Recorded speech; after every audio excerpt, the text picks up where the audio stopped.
My name is Ray. This is my beautiful wife, Yvonne. Hello. And we are here in Diani Beach, Kenya. This is our third year today, third year anniversary. We left America 3 years to the date. We sold everything we had, came with 3 bags, and moved to Kenya, never being here a day in our life. You know, we've got a video on the channel if you guys want to check that out, but now it's time to do an update. We've been very, very constructive and productive here.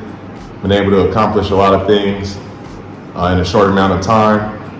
And we'll have that we'll click that in a video later on for you guys to check out some of our accomplishments. But this video is going to be about pros and cons of living in Kenya. So we're going to start with the pro number 1. Is the currency exchange. You know, the money, the dollar goes a lot further here. For every $1, approximately it's about 100 shillings, actually like 140 or 150 shillings for $1.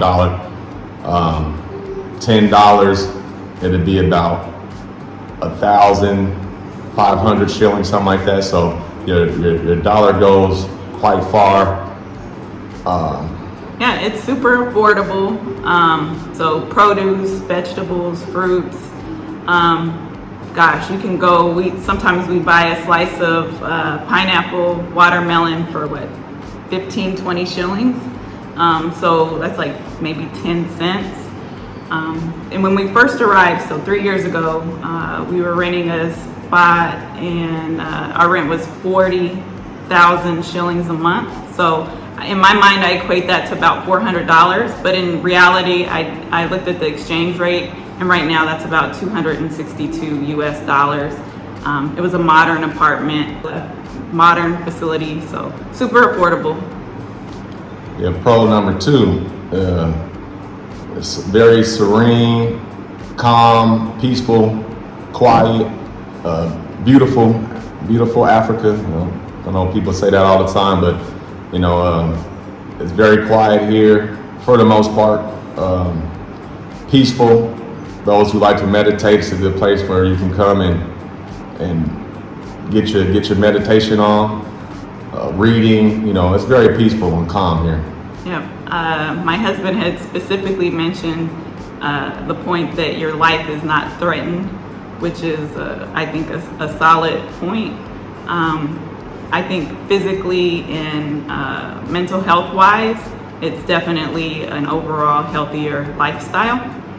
Let me touch on that too. Yeah, we don't, as being a Black American, you know, anywhere you go in America, your life could potentially be lost due to racism, due to just foolishness on the streets. You don't have to worry about that here. The police is not trying to kill you. We'll talk about the cons about the police later. But I'm not worried about just randomly being shot in the street by the police 25 times by being handcuffed or anything crazy like that. So we'll go to 3, living for free. And that's been one of my goals since I was a very young, in my 20s, to have the ability to build a house, not pay rent, have a mortgage payment. We don't have electricity bills. We run off of solar. We don't have a water bill. We have our own well. So the majority of our bills we don't have. We have food, clothing, you know, things like that. But we don't have any typical bills like we would have in America.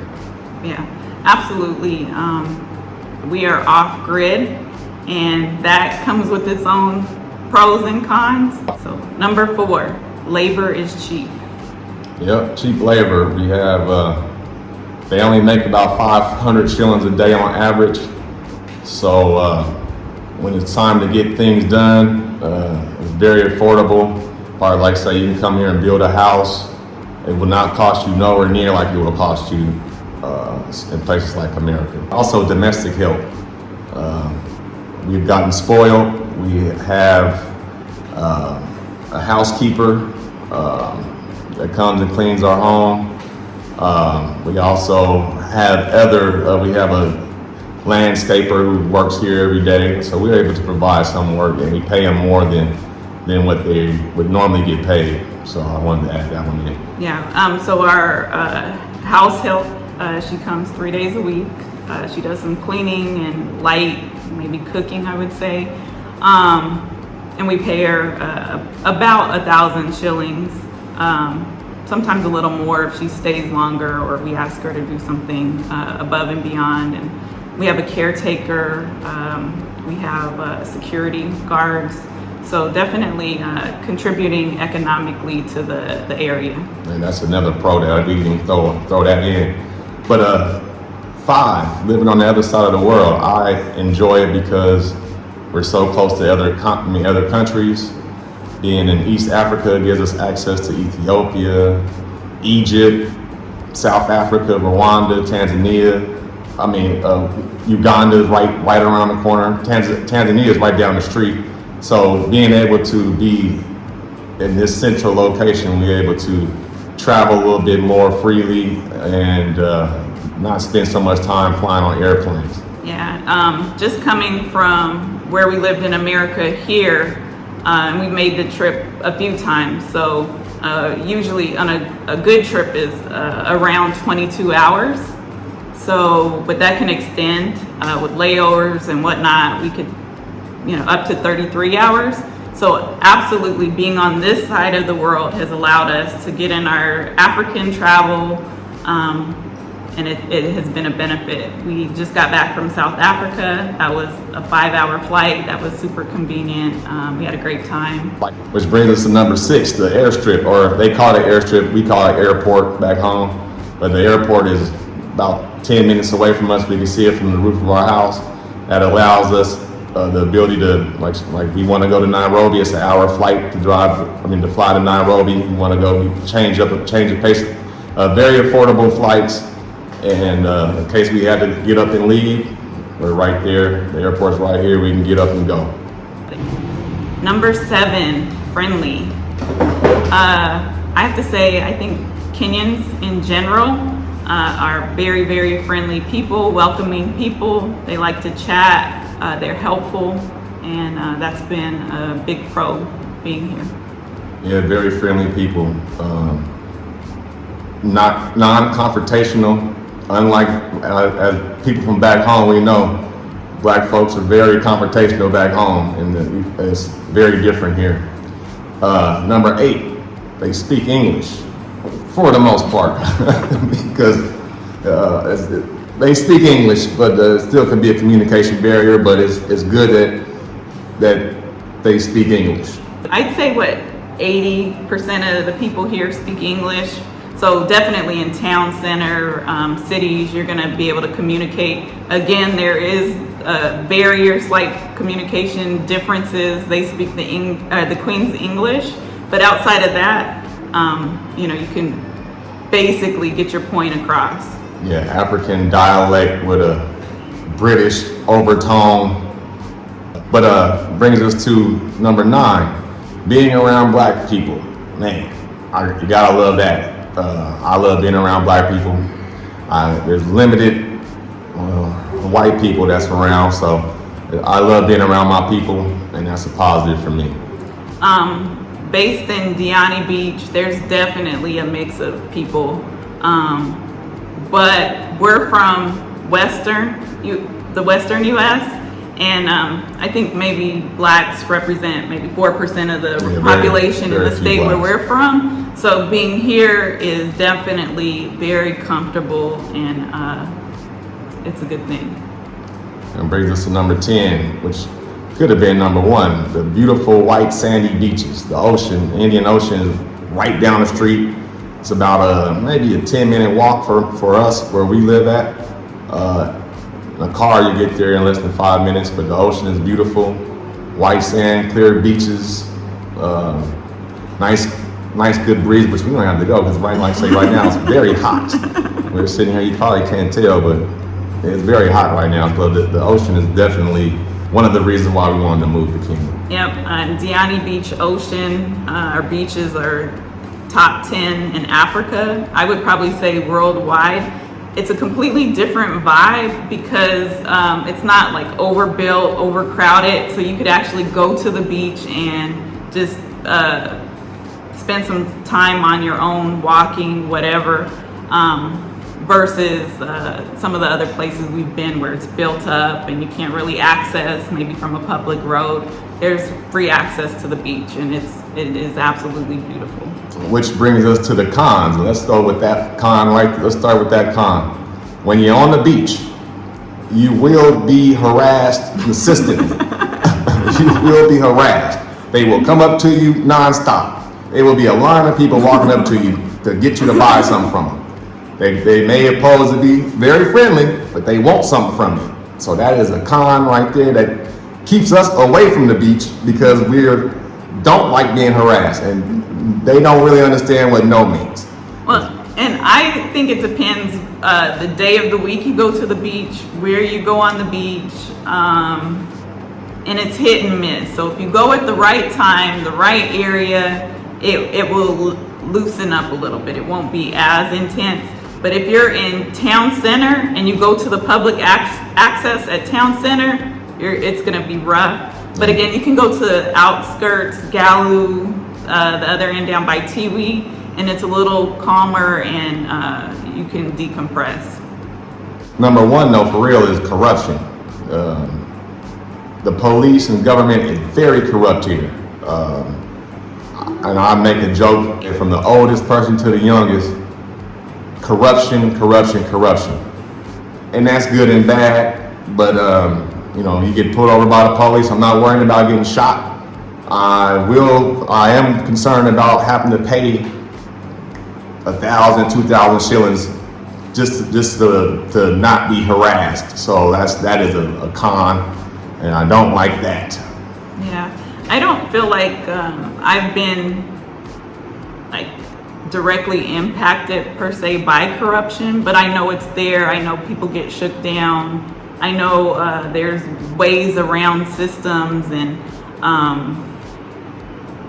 it's too bad because funding goes into people's pockets versus actually going to improve the community. So For any old thing, and especially you a foreigner, they think that all they see is the dollar sign walking. So let's go to number 2. This one here, it's a problem. It's a problem, guys, but thankfully we don't have to deal with it all the time. Body odor,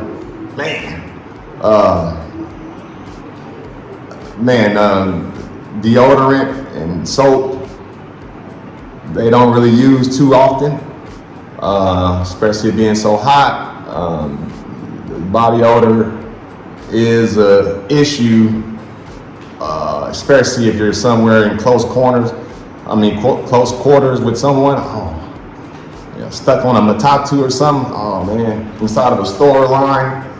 I almost want to just say no comment there. I'm going to chalk it up to cultural differences and poverty. You have to prioritize, if you have a choice between food and deodorant. But long story short, it's gotten better. I've gotten used to it over the years. I haven't. All right, begging. That goes back to what we were talking about.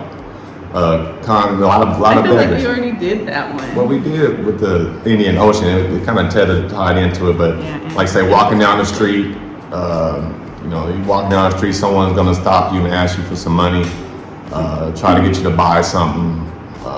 We've been here for 3 years. We see the same people. It only took maybe about 2.5 years for people to stop. The same people that we tell every day, like, no. Finally, they, kind of leave us alone. I guess they figure, like, hey, we've been living here long enough. So that's another con. The one thing with begging is it's not necessarily like just give me something. I do feel like people attempt to have an exchange. So like they may have like a shell necklace they made or something like that, and then so it does lighten that a bit. But there can be forceful, especially for women. They could be forceful on you, like want to insist that you buy something from them. So it can be a problem for certain people. depending on who you come across. Number 4, the colonized mindset. I can't get my mind around it. They have been colonized greatly. Their mind, the way that they think, they are, they have an extreme love for white people and white religions. Yeah, I remember before we were leaving America saying to my husband, oh, what are you going to do when there is no white supremacy? And now I think back and kind of laugh at that, because it's absolutely here, just in a different way, and it truly is the colonized mind state. Yeah, they, like I say, they're deeply entrenched in either you're a Christian or a Muslim, and they can't think outside of those boxes. So that doesn't cause us any problems per se, but it keeps them in a position where they're at, because they can't see anything past what they've been taught. They're actually taught this in schools. So number 5, this is what I put down. My wife could also agree. You have a lot of white people. They call them Mzungus in Swahili. You got a lot of white people that come here, and they use black people, especially children, for sexual access. That pisses me off. Everywhere you go, you'll see it. You'll see a white man with a young black child, and once again, the people here are so friendly and colonized minds.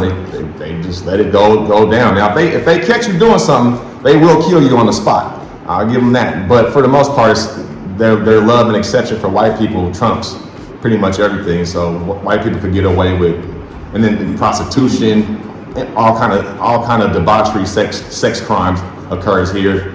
And that was probably one of the first things that I noticed when we arrived, and it was one of the most difficult things to deal with.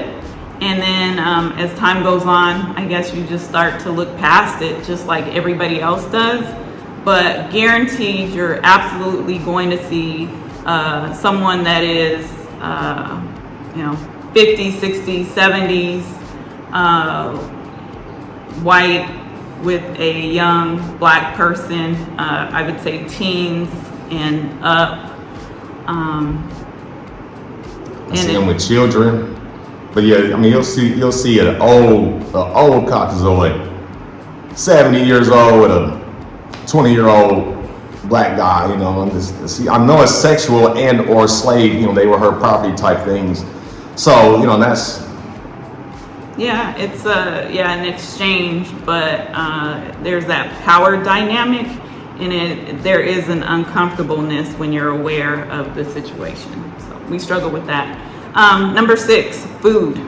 I'm growing chicken feathers out of my neck, because that's all I seem to be able to eat is chicken. The beef, man, very gamey. Almost non-existent for me eating beef anymore. Restaurants, they get old very fast. They all sell pretty much the same thing. So what should have been part of the pros, with us not having access to food like we're used to, it has forced us to become little mini chefs. So we've been able to make all kind of stuff that we don't have access to, that they don't sell here. Barbecue sauce, stuff like that. Just basic, like where we from. A lot of Mexican food that we used to eat. You won't get any of that here. You want some good salsa, you better make it yourself, because they don't know what that is, and things like that. So yeah, it's bittersweet. We've definitely grown in multiple ways, even just expanding, eating more fruits, vegetables. So those are fully accessible. Foods are accessible, but their barbecue sauce is not like our barbecue sauce, or their ranch dressing is not like our ranch dressing. And there are a few brands that we're familiar with, like Jif, peanut butter, whatnot. We can buy that. That's really expensive, so maybe 1,000 shillings, around $10. I don't know how much it is in America these days. Maybe it's equivalent, but it's pretty steep. We struggled for a long time with food here. On the other hand, again, bittersweet, less processed foods. That's good for us. The cereals, they have cereal in the store. It seems like it may be coming from like the Arab world or Europe. So it's less sweet. The dyes aren't there. So, I mean, it definitely is better in that way. But we have struggled a little bit with food. Yep. Con number 7. I'll let you jump on that one. A handful of Black Americans. So I've been looking at some videos in Panama, and the Black expat community looks like it's thick and thriving, and that's wonderful.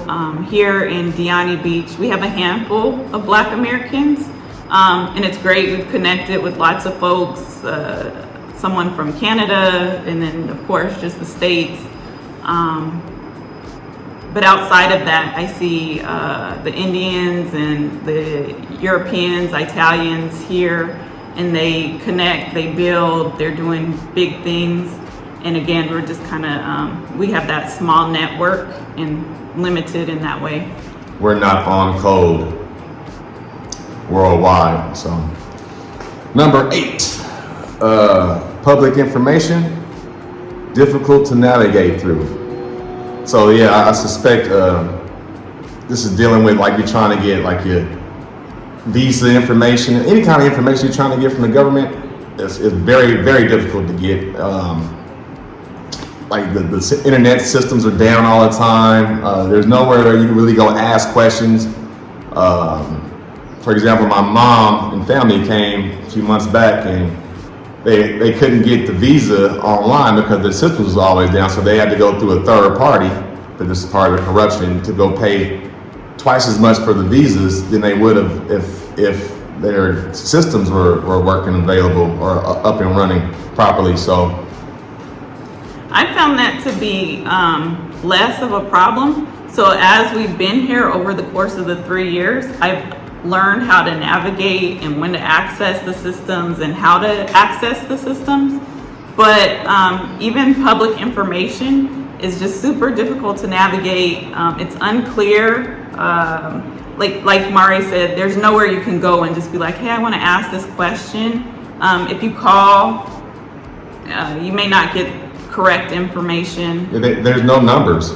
Like you could call, let's say, you're trying to do something back home. You're trying to call to get your driver's license. There's no phone number to call here. You have to literally know someone who works at the office to call that person. There's no yellow pages or directory, phone directory where you can call and say, hey, I want to talk to somebody at this company. Nope, they don't have that. Yeah, we've definitely had that with like maybe internet issues, and we can't call the company for internet issues. I have been able to call for immigration issues or questions, but then we weren't able to communicate well via phone. Like we just couldn't understand each other. I think the person just, we probably just got frustrated with one another, hung up. But even like completing certain forms online, it'll just reference like randomly form 45. Well, there's nowhere to go and figure out what form 45 is. So you just see lots of like expat message boards where people are trying to figure out like, how do I get my residency? How do I do this? And it's just unclear. So we did touch on 9 already, but you want to talk about infrastructure a little bit more? I mean, just there is no infrastructure. Here in Diani, you have two main paved roads. Everything else is dirt roads. There is no, they don't seem to care about infrastructure. And so we've traveled around quite a few different places. And Kenya is unlike any of the places we've been. Like say, they don't care about paved roads. So that's just what that is. And I won't say they don't care. I think they're trying in their own ways. This was tied into the corruption conversation, because I have seen improvement since we've been here. I have seen, connected. for doing cons. You keep trying to. I don't want to be Jesus genius. so negative. Just- I know it's a con, but I just didn't want to like always be like, oh, they don't do anything. I mean, So we like should somebody do a video does care. on straight pros then. No, babe. 10. Here's something that we both can say is a con. Is trash and trash burning. It really is, especially on the beach side, is so beautiful here. The greenery is magnificent, but yeah, you're going to see diapers tossed in. You're gonna see tons of trash. Yeah. Once again, I'm gonna say they don't care because a person don't have to just throw trash out like that.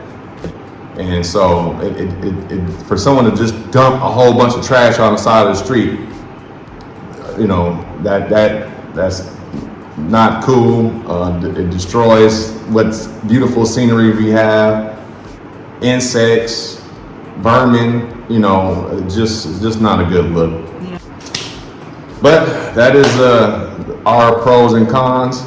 I'm sure we have to do some editing. Yeah, we have editing. But And as Murray started the conversation, we've grown a lot. So with the positives and the negatives, we ourselves have come a long way. We've grown, and I think that's the best thing of it all. yeah, I wouldn't change it for the world. There's pros and cons about anywhere, whether you live in America, whether you live in African countries, South American countries, anywhere you're at on earth, you're gonna have positives and negatives about anything, just about how you go about it, how you handle it, how you solve problems.